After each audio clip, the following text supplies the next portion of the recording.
Hello বন্ধুরা, চলে আসলাম আপনাদের মাঝে একটা নতুন ভিডিও নিয়ে। ভিডিওটা এত সুন্দর হতে চলেছে, ভিডিওটা দেখুন। কি শিক্ষা জাতীয় কিছু কথা আছে, কিছু হয়তো দুঃখজনকও আছে। তো ভিডিওটা দেখুন, ভিডিওটা দেখলে আপনারা বুঝতে পারবেন। কন্টিনিউ দেখতে থাকুন।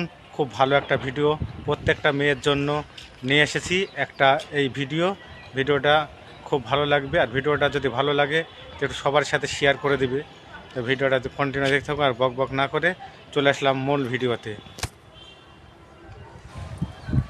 বিবাহিত জীবন সবারই আছে, সবাই বিয়ে হয়, বিয়ে করে, কিন্তু মেয়েরা এমন একটা ভুল কাজ করে, হয়তো বিয়ের পরে কিছুদিন ভালো কাটে, ভালোবাসা দেয় স্বামীকে, হয়তো কাউকে কোনো ছেলে প্রেমে পড়ে যায়, প্রেমে পড়ার কারণে দেখা গেলো সেই ছেলেটাকে, বিবাহিত স্বামীকে সে ভালোবাসা দিতে পারে না, তাই সামনে সংসারে হয়তো অশান্তি চলে আসে, অশান্তি চলে আসে, এমন পরিমাণে ডিভোর্সও হয়ে যায়।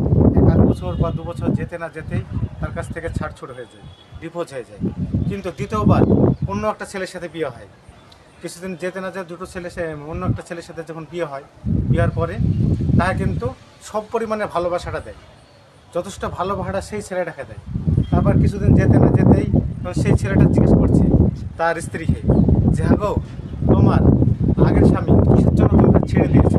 আজ তুমি এত ভালো, এত সুন্দর, তুমি এত আমাকে ভালোবেসে দিচ্ছ, এত ভালো রাখছো, তারপরে কেন তোমাকে ছেড়ে দিল সেই স্বামীটা? মেয়েটা তখন বড় আফসোস করে বলছে, আজ যদি তোমার মতন সেই ছেলেটাকে যদি আমি ভালোবাসা দিতাম, সে আমার বিয়ের স্বামীকে, হয়তো আজকে আমার আর দ্বিতীয় বিয়ে হতো না। তাই বলছি প্রত্যেকটা মেয়ে দেখে বলছি, বিবাহিতর পর নিজের স্বামীকে ভালোবাসা দিন, নিজের স্বামীকে ভালোবেসে মেনে নিন, ওইটাই আপনার কাছে ভালো। যখনই ওই ছেলেকে ভালোবাসা না দিয়ে অন্য ছেলেকে বিয়ে করবেন, তখনই আপনার সংসারে এরকমভাবে অশান্তিটা হবে। ভিডিওটা দেখে একটু যদি উপকৃত হয়, প্রত্যেকটা মেয়ে দেখে বলছি, ভিডিওটা প্রচুর পরিমাণে শেয়ার করবেন, আর ফলো করতে আর একটা কমেন্ট করতে কেউ ভুলবেন না।